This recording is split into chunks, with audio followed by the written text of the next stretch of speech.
I want to show you what this looks like, Operator, and maybe some of the ways that you can use this as a public sector professional. Now, Operator is only available if you have the ChatGPT Pro subscription. That's that $200 a month monstrosity. So I really want to know, based on what you see here in this video, do you think this is worth $200 a month? All right, here's Operator. It has some preset prompts. I'll just kind of walk you through the window real quick. So you can see news, travel, like find a spot for a camper van or a 5-star resort in Bahamas, shopping, find a good price on Air Jordan 1, local services, order an Uber home from work, book a one-time house cleaning for a home. Same thing here with delivery. And one thing too here on these things, like the local services, the shopping, the delivery, right now, Operator is only available on the web browser. It's not available on the ChatGPT app. And if I'm being honest with you, I really don't buy things via my web browser. If I'm going to Amazon, I'm going to Amazon in here. If I'm ordering DoorDash, it's on here. I'm not using the website or a laptop or a computer to buy stuff. So who knows what happens with that? I'm really curious to see if they migrate that over to the app functionality. Right now it's not, but I'm kind of curious where that comes. Let me show, I'll just grab one here just for the sake of demonstration. Book a table for 2 at a romantic French bistro tomorrow night at 8 p.m. So basically what it's doing is it's acting as a agent that's able to go and open up websites, put the information in, book things for you. And the way this is useful, just generally speaking, is like obviously you could go in here and you could do this much faster, right? If I were to race ChatGPT right now, who can book this fastest, I bet you I would win that race. But the whole idea is this can do it for you, so you can do it in the background while you do other things. So it's kind of freeing up your time. It can focus on these kind of more menial tasks and free this up so that way you can do other things instead. And there's no French restaurants in my city, so I figured that wouldn't end very well. I'm going to pause it here. It's fine for now. So I'm going to attach my resume and I'm going to say, analyze this resume and then look for jobs that I would qualify for in the US with a salary of at least 200K. Because I'm curious if I can take the capabilities of ChatGPT in terms of summarizing, analyzing, providing that kind of detail, that ChatGPT function, and combine that with the agentic part of it too, of going out and be able to look at websites and look at stuff like that. So that's what I'm really curious about. 2 hours later. Okay, so I had some issues up with viewing the file, which is kind of weird. So I'm just going to paste my entire resume into the chat box and see if you can find it, do it that way. So I'm going to say, here's my resume. And it looks like you're just searching US jobs. Okay, city manager jobs. All right, cool.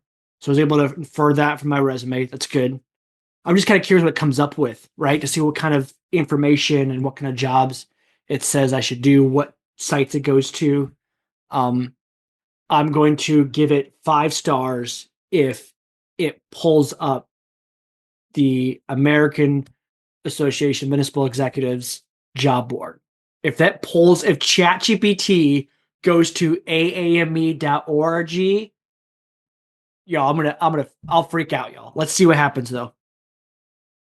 And here too, as you're looking at this, if you want to see all the different sites it's going to, we can look all here and see all the areas it's went to. So searching for these jobs, searching city manager jobs, ExecuNet jobs.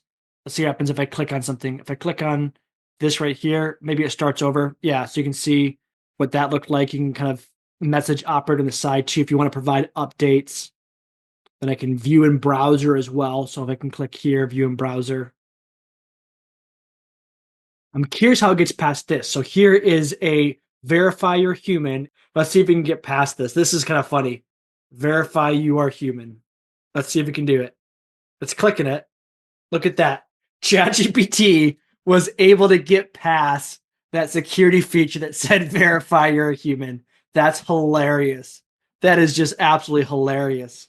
All this stuff right here, interesting that it was able to find different jobs here, a couple jobs here. It talked about something for head of government affairs and policy.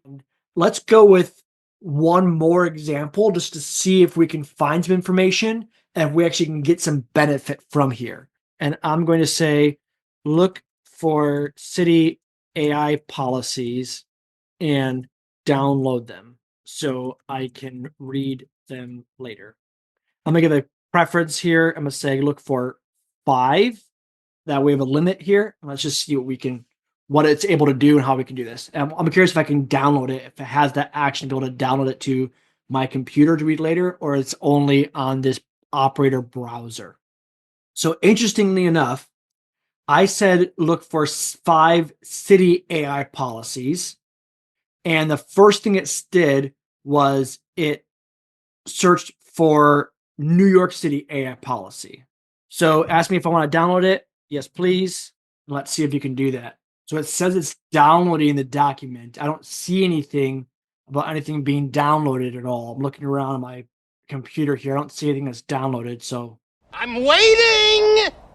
but update it, basically say I only need 2, not 5, because it's taking a long time. I don't feel like watching this for the rest of my life. Okay, I'm gonna ask it again, yes. Or I'm gonna say again, yes, to downloading the San Francisco Generative AI guidelines. But where is it? Like I said, download it, but all right, where is it? I see the policy right here. I want you to download this. Let's see if we can do this. So I can show you where this thing is at. Here are the different ones, and I can't see it. So I can't see it at all.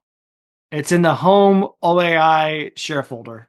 All right. I was hoping I could be able to download stuff because I was thinking, hey, if I could have someone else do the research for me and then find all the different articles, send that to me, and then I could, either read it myself or have an AI summarize those articles, different options, use notebook or something like that. That'd be pretty cool. But without being able to do that, that'd be pretty difficult.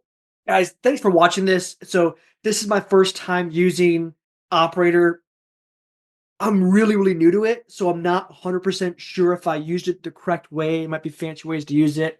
I'm hoping the next month I'll learn some new ways and kind of watch the people, their channels that may be doing it, talk to different people that are using this. To me, it's kind of a cool tool. I just don't know if it's worth $200 a month. I really don't know, and I struggle with that. And when I say don't know, that basically means it's not worth $200 a month. I don't know how I could justify that for ongoing based on what I'm seeing right now. If maybe I'm using it the wrong way, if there are other use cases you think that, oh, this is totally worth $200 a month, let me know in the comments below. I just don't see it quite yet, but would love to hear your thoughts. So thanks for hanging out with me today. It's kind of fun playing these new tools. New tech is always fun to play around with. So thanks for hanging out with me. Let me know in the comments below what you think. And until next time, be well.